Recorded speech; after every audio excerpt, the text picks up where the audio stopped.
Le Portugal est situé au sud-ouest de l'Europe. Cet emplacement façonne une grande partie de son caractère avec de grandes rivières comme le Tage et le Douro qui le traversent, au climat méditerranéen, hiver doux et humide associé à des étés chauds et secs, cette combinaison crée un environnement unique.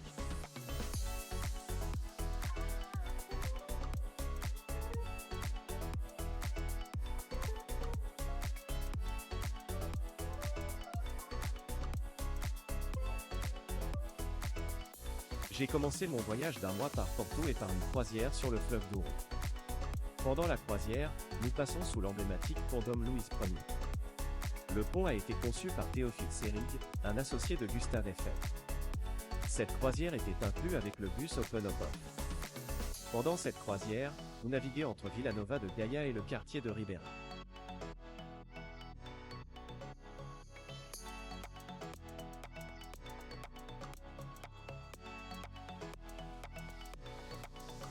La promenade de Ribeira est peut-être l'endroit le plus animé de Porto avec beaucoup de restaurants et quelques petites boutiques de souvenirs.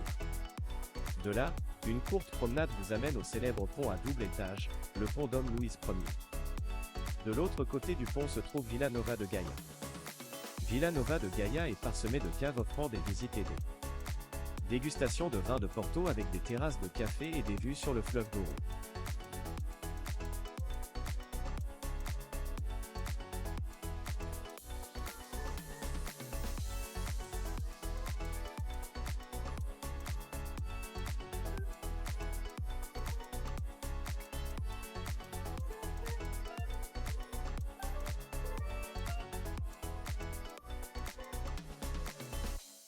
La librairie Alelo a acquis une renommée internationale, en partie grâce à sa connexion avec J.K. Rowling, qui a vécu à Porto alors qu'elle y enseignait l'anglais. Beaucoup croient que l'atmosphère magique de la librairie et son escalier distinctif ont inspiré des éléments de Poudlard dans la série Harry Potter. En raison de sa popularité et de l'afflux de touristes, surtout après la célébrité d'Harry Potter. La librairie facture maintenant un droit d'entrée. Le droit d'entrée est de 10 € ou 12 $ américains. Cependant, vous pouvez récupérer les 10 € lors de l'achat d'un livre.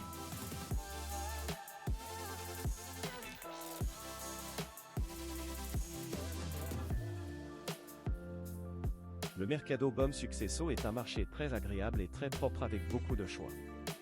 Pour aller au Mercado Bom Sucesso, j'ai personnellement utilisé le bus Open Up qui a un arrêt à la Casa da Musica.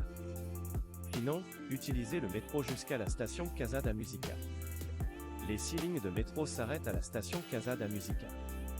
Vous pouvez trouver toutes sortes d'aliments comme le prosciutto, le fameux crabe farci, qui était très bon, très crémeux, et aussi les percebes pousse-pieds et les crevettes.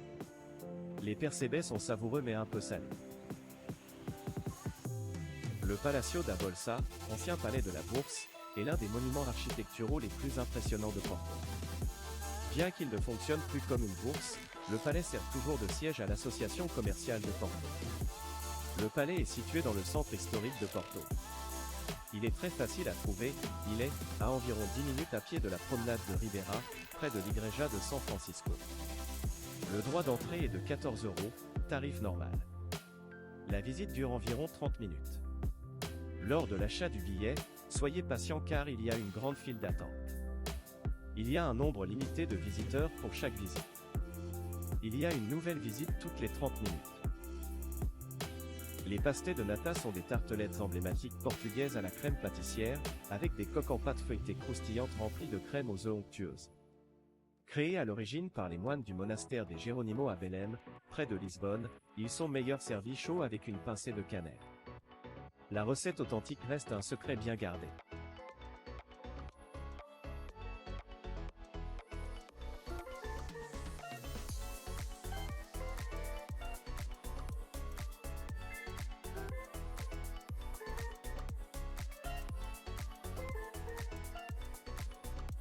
Aveiro est situé à environ 1 heure en train de Porto.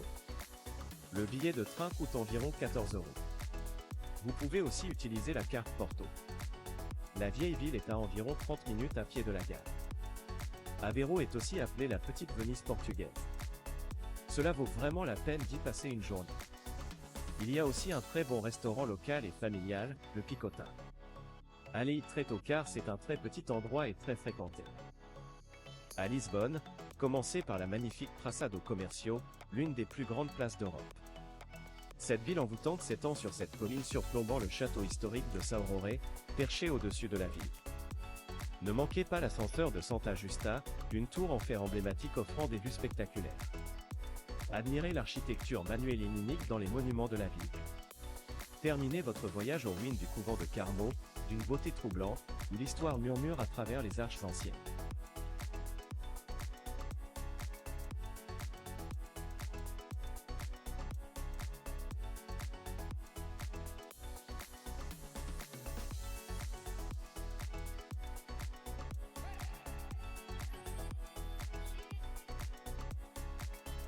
Belém est un quartier historique de Lisbonne célèbre pour les monuments de l'ère des découvertes, y compris le monastère des Jéronimos. Belém est le berceau des pastéis de nata, des tartes à la crème. Il abrite le musée maritime, le monument aux découvertes et des promenades au bord du Tage. Belém est également le foyer des monuments les plus emblématiques de Lisbonne, comme la célèbre tour de Belém.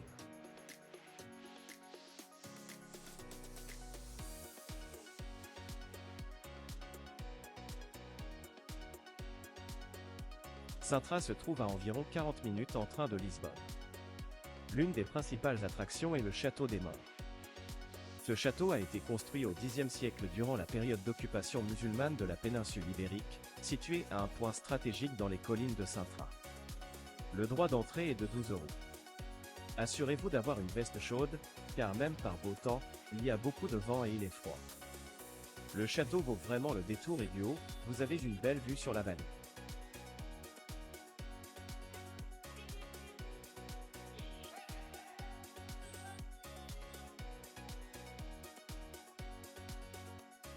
L'autre attraction de Sintra est la Quinta da Regalera. Le droit d'entrée pour la Quinta da Regalera est de 15 €. L'attraction principale est les puits d'initiation. Les puits d'initiation de la Quinta da Regalera sont de mystérieux escaliers en spirale descendant profondément sous terre à Sintra. Le célèbre puits comporte 9 plateformes représentant les cercles de paradis ou d'enfer de Dante. Ces structures ésotériques, construites au début des années 1900, ont été conçues pour des cérémonies mystiques et se connectent à des tunnels souterrains à travers le domaine romantique.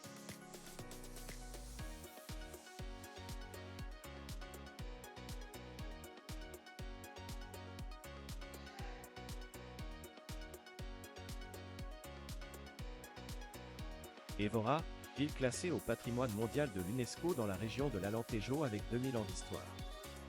Elle présente un temple romain, une cathédrale médiévale et une chapelle des os.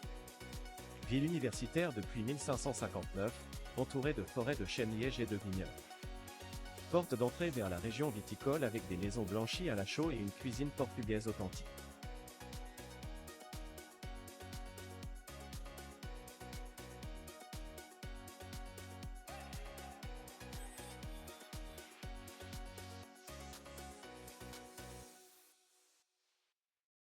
Île de São Miguel, la plus grande île des Açores avec des paysages volcaniques et des sources chaudes. Célèbre pour les lacs jumeaux de cette Cidade, l'activité géothermique de Furna et les jardins de Terra Nostra. La capitale, Ponta Delgada, présente une architecture coloniale. Offre une cuisine volcanique unique, des bains thermaux, de la randonnée et l'observation des baleines dans un cadre atlantique préservé.